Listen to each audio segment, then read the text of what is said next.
এই যে পাহাড়, এটা পাহাড় কিন্তু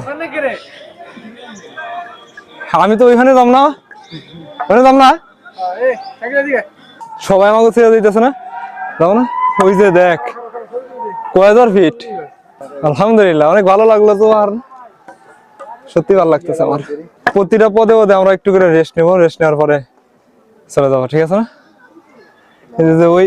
ওইটাই কি সবচেয়ে বড়? বড় কোনটা? ওইটা আমরা এখন ওইটাই যেতেছি। ও ওইটাই যাইতেছি আমরা না।